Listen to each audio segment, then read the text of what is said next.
Ángel Verdugo. Ángel, ¿cómo estás? Muy buenos días, muy bien, Pascal, muchas gracias. Gracias a quienes nos escuchan en este momento. Voy a tocar un tema hoy que, pues, quienes nos escuchan pensarían que sería algo como que yo soy refractario a ese tema del cual voy a tocar, que es la poesía.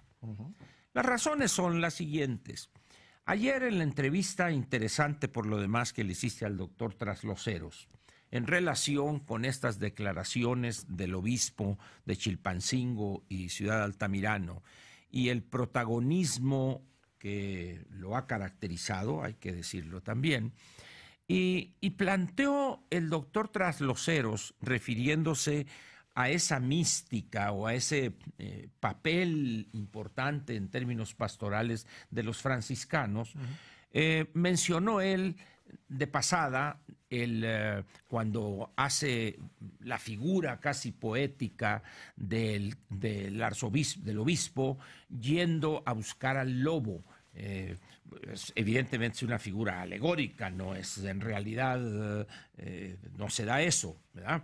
Él recuerda el poema de Rubén Darío, el gran poeta nicaragüense, Los motivos del lobo.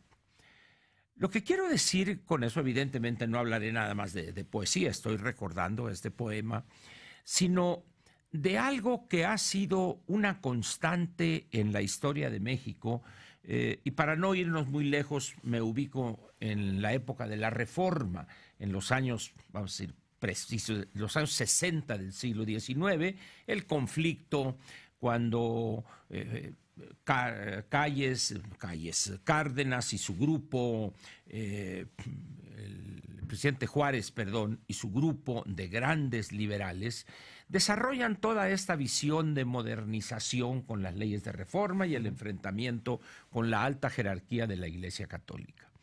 Y este enfrentamiento con el poder civil, con el Estado mexicano, ya para ese entonces formado, ya en el sentido clásico pudiéramos decirlo, y este enfrentamiento es una constante. Se recuerdan los casos, bueno, las posiciones de la Iglesia durante la Revolución Mexicana, posteriormente la Guerra Cristera, y hubo otros acontecimientos. Hubo una participación cuando la lucha en contra de los libros de texto gratuitos con el presidente López Mateos, más recientemente su oposición a estos cambios legislativos que es lo que eufemísticamente se llama interrupción legal del embarazo, matrimonio entre personas del mismo sexo, etcétera, etcétera.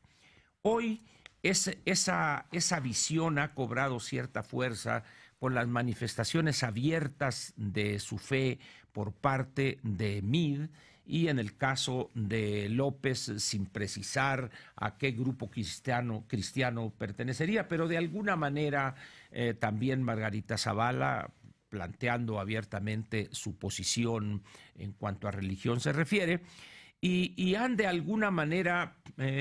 Oye, y Anaya arrancando campaña en San Juan de los Lagos. En San Juan de los Lagos. Que es importantísimo, en domingo de Pascua. De Pascua. Sin embargo, él dijo, bueno, cada quien puede tener en la entrevista que le hiciste, pero por otro lado están utilizando de alguna manera la religiosidad. Como nunca, ¿eh? Bueno, como nunca. Yo no recuerdo en la historia contemporánea de México un candidato a la presidencia de la República que hiciera esta manifestación pública. Bueno, eso ha dado lugar, pues, a esta exposición del obispo Rangel y de otros que se van a colgar de eso. Hoy los medios hablan de que otros obispos dicen, bueno, pues lo que hizo aquel nos va a servir a nosotros también, etcétera. Cuando el doctor Trasloceros cita el poema de Los motivos del lobo, refiriéndose a San Francisco de Asís, que quienes no hayan leído este poema les recomiendo que lo lean, es un muy, muy bello poema, en realidad, al margen de cualquier connotación política, religiosa, es un poema muy, muy bien estructurado, etcétera.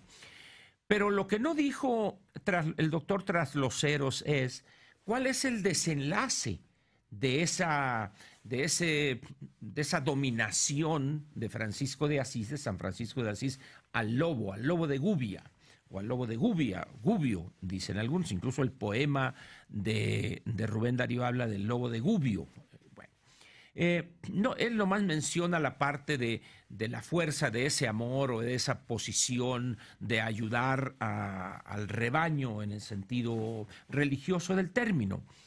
Lo que sucede en el poema, y que ahí está perfectamente explícito, es que hay un momento en que se pacifica el pueblo, el lobo se convierte casi en un perrito faldero, le lame las sandalias a algunos y le dan comida, etcétera. Una cosa evidentemente idílica, ¿verdad? Pero luego San Francisco o Francisco de Asís se va a otras actividades relacionadas con el carácter de religioso. Y cuando regresa San Francisco de Asís al pueblo, encuentra otra vez un desastre, igual o peor que el que había corregido él cuando habló con el lobo. Y entonces acude él otra vez a la caverna, a la cueva donde se refugiaba el lobo, a increparlo. ¿Por qué esto? ¿Por qué algo así como, ¿por qué te volviste malo? Y le suelta una argumentación irrefutable el lobo, le dice. Cuando tú te fuiste, dice, te has de acordar que yo acepté, me sometí y me pacifiqué, etcétera.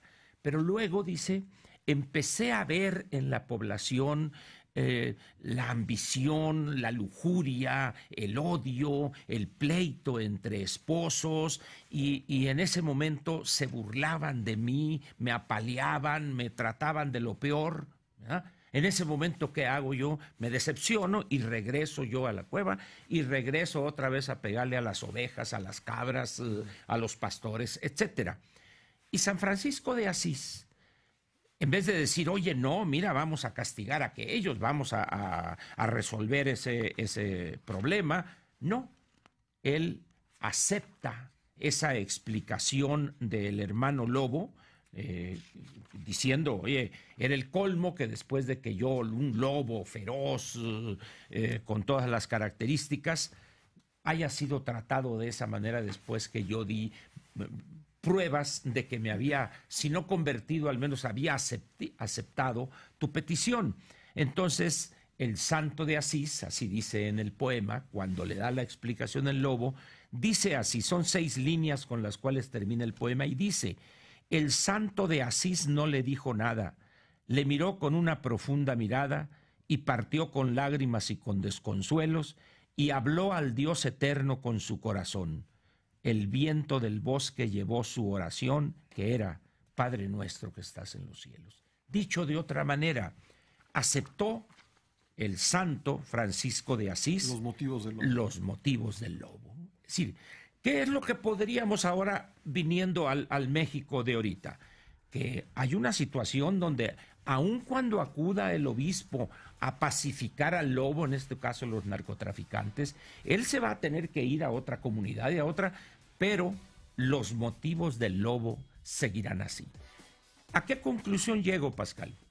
Contra el delito solamente hay la ley y la fuerza del Estado para que se cumpla y respete la ley. Si bien entiendo yo la alegoría religiosa, el doctor Trasloceros es, además de creyente, es un gran especialista en materia de religiones, estudioso del tema, pero al final de cuentas, en un estado secular, un estado como los que tenemos, y particularmente en México, la religión tiene su papel. La visión de lo religioso y predicar el amor, eso cae en otro ámbito.